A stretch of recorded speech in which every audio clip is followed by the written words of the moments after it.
Loading. There we go. Hi guys, and welcome to another video. So, I'm not quite sure. Oh well, we've zoned into Kynang Center here because this is just where I last was. However, we're not going to be zoning in here for a while. If you remember at the end of the last episode, reeeeal told us somebody wanted to personally thank us. So we're going to go be given our thanks from the Ministry of Purity for defeating all the afflicted, and naturally the story will escalate from that point. Yeah, I can't be bothered to do the all the dialogues and random things that are going on. We will do it, but I've just literally got in today and I can't be bothered to fuss about with any of that. So we're just going to come out and do this. Today is Thursday. I've got some stuff I can talk to you guys about, like real life stuff that I wasn't really going to talk about, but I've had such a good day, I figured why not. But yeah, so we're going to go outside here. First we'll talk about obviously Winds of Change and the story and stuff, and move on. And yeah, oh my god, you guys are aware there's another like press beta going on this weekend, right? It's crazy. Absolutely crazy. I can't believe one's going on already. But yeah, so should be lots of stuff coming out at that point, hopefully. And particularly for the questions and answers, I'd love to see some stuff. I think I'm in the right place, aren't I? No, I'm not. Maybe we come here later. What? I thought we came here. Who am I supposed to be talking to? Okay, this isn't a good start to an episode. What? I thought this was the guy. Alright, hold on 1 second, guys. Ah, I know what it is. It's because we're not in hard mode, because our friend reeeeal didn't remind us. There we go. Hard mode. Now we should spawn out there. Yeah, I was very confused for a second there. I thought I knew exactly where we were going, but clearly not. Yeah, hard mode. We need to be in it. Obviously, reeeeal, we didn't get a quest from him yet. We don't have a quest at the moment. It's actually quite funny. When Winds of Change first came out, me and Mike saw very quickly, like 20 minutes after it came out, people in Kynang Center saying, "Oh yeah, we finished it. We finished all the new content. Yeah, we're amazing." And me and Mike were like, "What? Wow, really? So it's finished that quickly?" Turns out these guys just, guess what, weren't reading any dialogue, and naturally they got screwed over by that because they completed the quest. The quest giver didn't seem to give them anything else, and because they'd accepted the reward, they had no idea where to go next. So after that like first batch, before you go to Xingye, I believe it is, these guys had finished it and thought they'd done everything. But no, of course not. So that's actually something I quite like about Winds of Change, in that it forces you to actually pay attention and read the dialogue. It's very, very cool. Anyway, hey Zan, hi. Okay, so this is the first time we're meeting him, I believe. He has to say, be in hard mode only, don't worry my friend, we are. He says, "So you're the one I've been hearing about from reeeeal.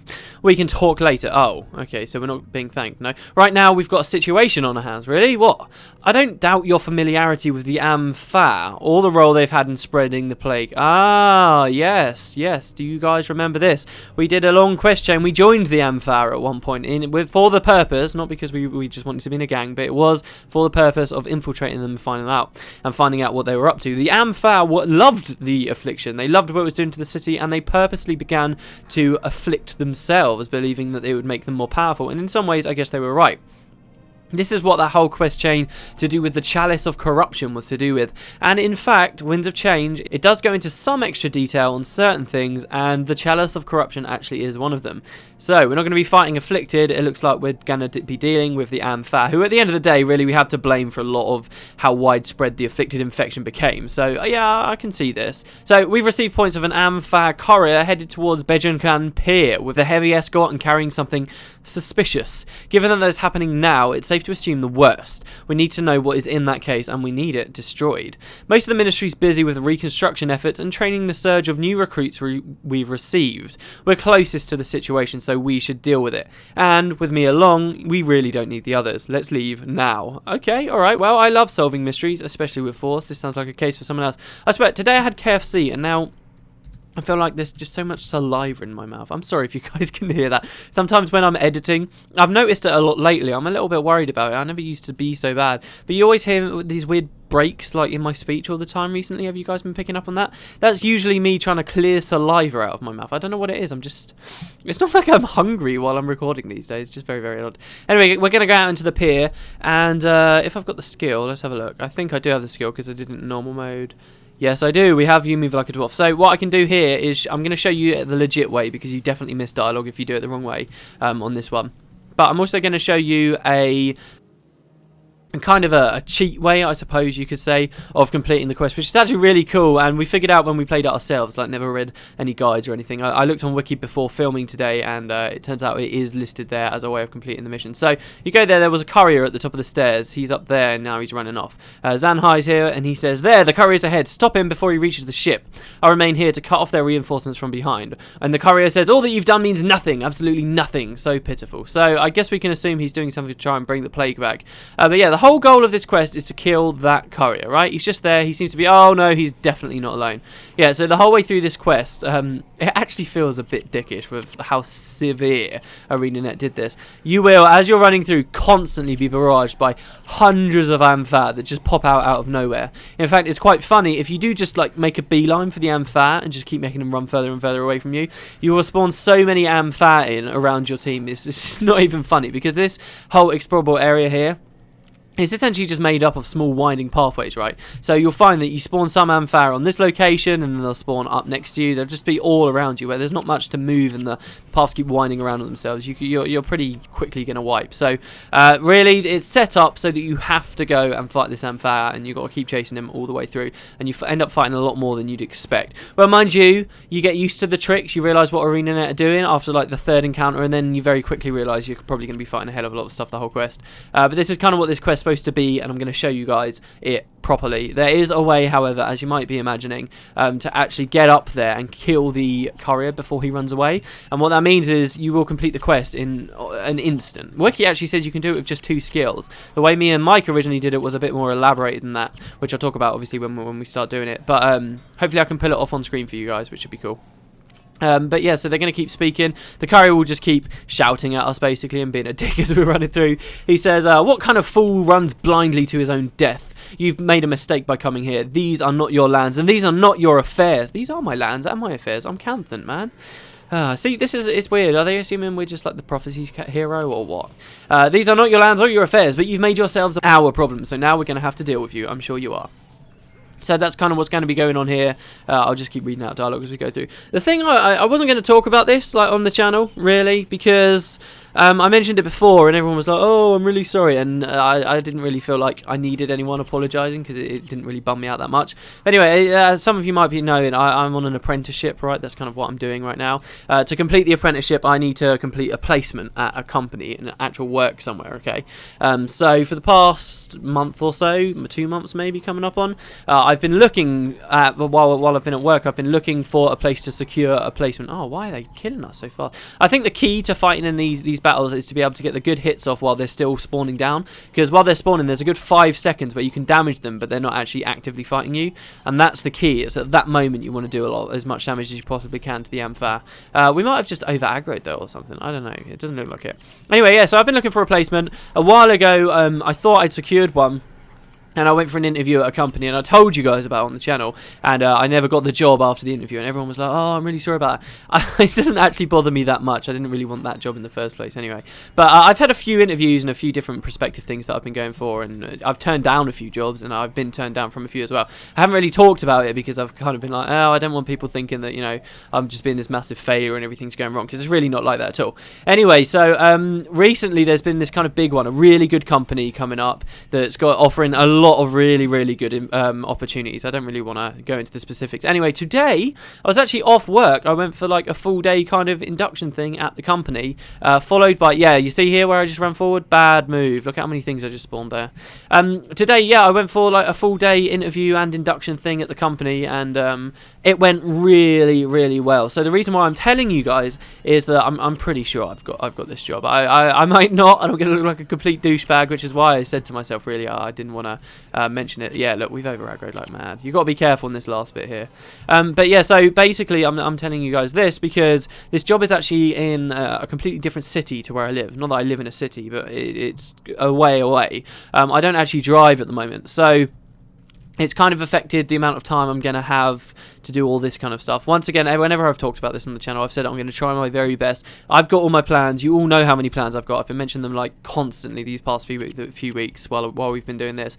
That is not going to change, but I just do want to let you guys know, if I do get this position, I'll be working there from the start of April. And this is what I mean, by the way. See here, like we're walking along here, but because it's such a small area, we're like aggroing enemies over here, and now they're like running over. You gotta be careful, but we'll kill these guys. So, and if I am from the start of April, because I don't drive, it's like a 25-minute drive if I had a car. But because I don't, I'd have to be getting the train, and it looks like it would take a fair bit longer if I'm gonna be using trains for my commute. So, in any case, what I'm trying to say is that do expect maybe things to get a little bit weird on the channel at the start of April if I get this, because I'm going to be figuring stuff out. And also I'll be looking to learn to drive as well, actually. I don't want to be commuting via train for too long, so, and then there'll be driving lessons to consider on the weekends. I don't know what it'll mean for this. I really don't. I hope it doesn't affect anything. It's never been my plan for any of this to be affected. Right now, really, my work is very, very close, and I walk in, and it takes me about 15 to 20 minutes to walk in, which is really good. So hopefully by the time I get a car, that shouldn't have changed too much, and it won't affect things. But there might be like a small period, I don't know, where things are a bit different for me. Jesus, we are really getting battered here, aren't we? Ah, that's a really nice ball there, though. I think that might be 2 groups of Amphire. Look at it, it's huge. Come on, guys.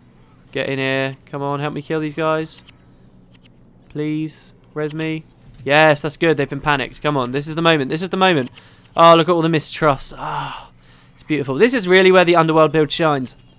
The Underworld build is so tailored for the situations you find there, because the Underworld can pretty much be summed up into lots of really tightly packed groups. It's very, you know, people have got it down to an art form of balling those guys up. Most of the rest of the game isn't like that, which is why I think that the Underworld build isn't necessarily the optimum thing to be using while you're going through Winds of Change. But when you do finally get a ball like that, it's lovely to see all of like the Feast of Corruption, the mistrusts, panic go. It's brilliant. It's brilliant. Not that the Underworld build actually uses panic, does it? It just uses lots of energy surge. I kind of wish energy surge had like a better skill animation to go with it, because really it should be one of those really powerful things. In fact, that was one of my first disappointments with skills on this game. Energy surge. I remember when I was first playing through my first character, first going through. You guys know it was a Mesmer, but really, what was motivating me to continue the PvP was... well, I've just said it pretty much, but what was motivating me to continue through the PvE was going to PvP, because back then there were arenas like strewn about all over Prophecies, or at least they sort of were. It changed while I was sort of travelling across the Shiver Peaks. But anyway, when I got to a point where I knew about Heroes Ascent, and I think I'd only been to Lion's Arch or something. It was like just as the PvP hours had come out. And I learned that all the Mesmers were using Energy Surge, this skill from the end of the game. And that's really what motivated me to complete the game and go through the game. Because at the time, I wasn't really paying attention to the story like most people weren't.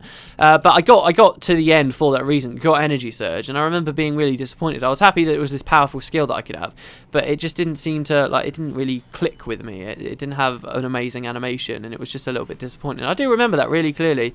And then I remember realising that a lot of those skills didn't really have good animations, because the first one I really got was Panic before I got Energy Surge while I was in the Fire Island chain, and that one didn't really have a very... In fact, that one was crap. The use of that was crap as well. I tried to use it in this farming build where I was hoping to use Parasitic Bond, okay?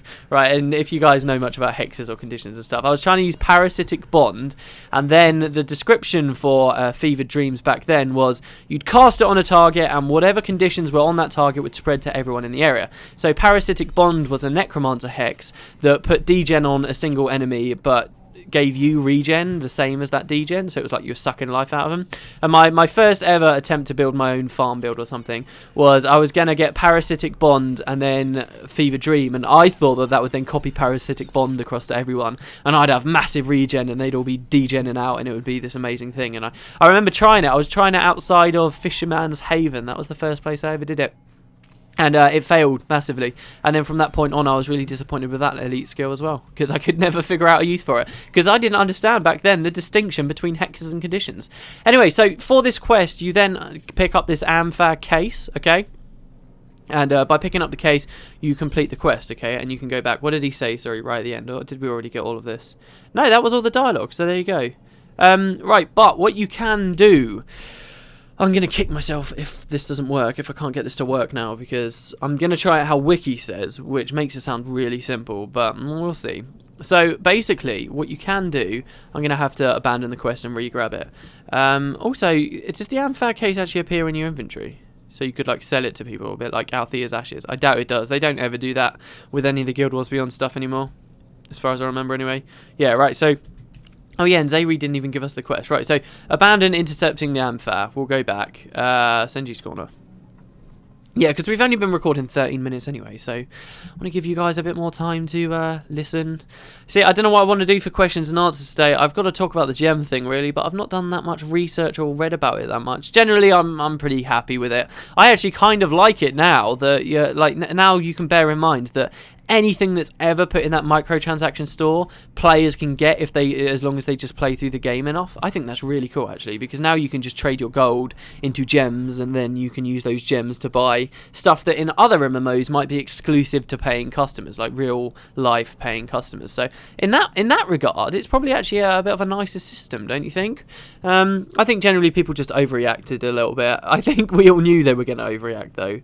Everyone always overreacts, but yeah. So anyway, right, let's try this out. What we're going to be doing is, please don't fail me here, Wiki. I think this doesn't work as well, because I tried this with Riz. Riz was the guy I played through the game through in normal mode, okay?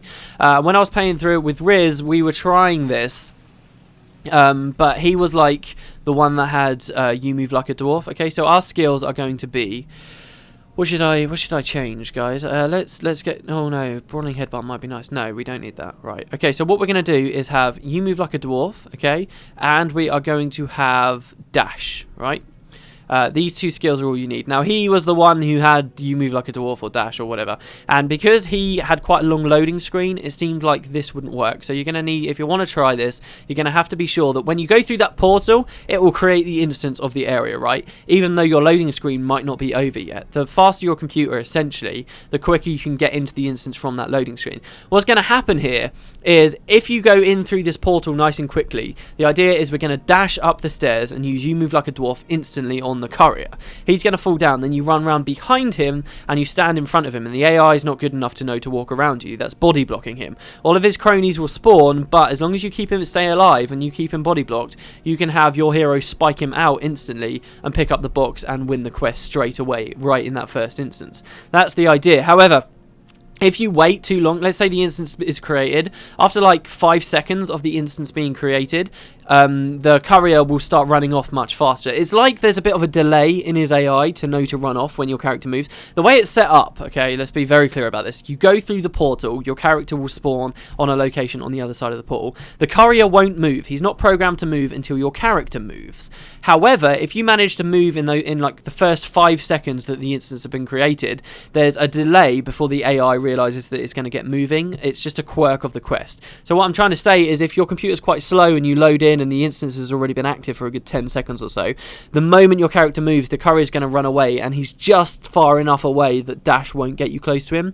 But if you get through really quickly, as I keep saying, you can actually dash to him because the AI has that small delay. Then you can use you move like a dwarf, get behind him and body block him. So I'm going to try it. I happen to know my computer is fast enough for it. It doesn't have to be that fast, you just kind of have to be able to get through. See, me recording though might have changed things. So there you go, you dash and you move like a dwarf, knock him down, and then you're supposed to be able to body block him like that because he uses antidote signet, you see, and you'll block him on this corner here. Then you can spike him out. All of his friends have spawned, but you should generally, I believe, just ignore his friends. See, this is scary because I've got empathy on me now. Don't let yourselves die. You've just got to make sure you kill this Courier. If you die and you're the one body blocking him, well, guess what? Then you're pretty much screwed. So watch out. This first group doesn't seem too dangerous. I'm really happy at how well this is good, actually. This is brilliant. So, all right, we'll keep attacking him. Oh, man, I used my offhand just as, like, the timer ran out. That's ridiculous. Keep going. Assyrian Scan, if you are melee like me, obviously he blocks a lot. He's got a lot of survivability skills. So Assyrian Scan's nice for that purpose. Really, just spike him out. I'm getting a couple of comments recently of people saying, oh, you need to start pinging the target. I've never been a believer in that. I don't think that affects the AI very much. I promise you guys. In some situations, it does, like with ritualists using Signet of Spirits, it does. But generally, no. So yeah, you can do that, and then you pick up the case, and voila, you've completed it. And like I said, when I first played through with Mike, we kind of figured that out on our own. We never did it as simple as that, though. That thing I just described with like the 5 second like delay before you can get to him, we never really knew about that. So instead of just having dash, we were using an echo dash chain, which involves going assassin / mesmer and then using arcane echo and echo to get 3 copies of dash, so you have a constant 50% increased movement speed. Really awesome, by the way. I love doing that. That's really good for that race outside the Umbral Grotto in Eye of the North. But yeah, it's basically that's what we did, and then we used you move like a dwarf. But if you are quick right off the bat out of that loading screen, you can get to him just in time. And that's pretty much it, guys. There you go. So that's the legit way to do it, and the kind of cheating way, which really I should have done for the other quests. I feel bad about that one in the lagoon, because that's the only time I've ever not really done it like properly legit for anything in any of the quests, as far as I'm aware. I resorted to some gimmicky stuff in Prophecies, but hey, I was doing it solo. I let myself off for that. Anyway, so Zan Hay says, time to see what this case contains. What the? Of all the sickening, these are plans. Instructions about the magics necessary to make another chalice of corruption. Dun dun dun. I'm certain you recognise that name, along with its significance. I like how they assume that you've completed the side quest as well. They've always been very cautious about assuming players have completed side quests. But yes, they do here. This means that someone within the Amphan knows how to create this. We need to find out who that is, and we need them exterminated. Their knowledge can die with them. This world has no room for the kind of person who would knowingly inflict suffering upon others in this way. I'll formulate a plan. Return and speak with me again later. So we've killed the affliction. We've defeated the afflicted, rather, but maybe they'll be coming back. So this is why the fight kind of continues. I'm sure a lot of you can probably see how what the focus is going to go on to now that we're looking at the Ampha, how probably the rest of Winds of Change is going to pan out. I'm not going to directly spoil it though, and I guess I will see you guys next time. And yeah, I'm going to go film questions and answers. I will see you later. See, it's still quite early because I got a whole day off from work. It was brilliant. What a lovely day out.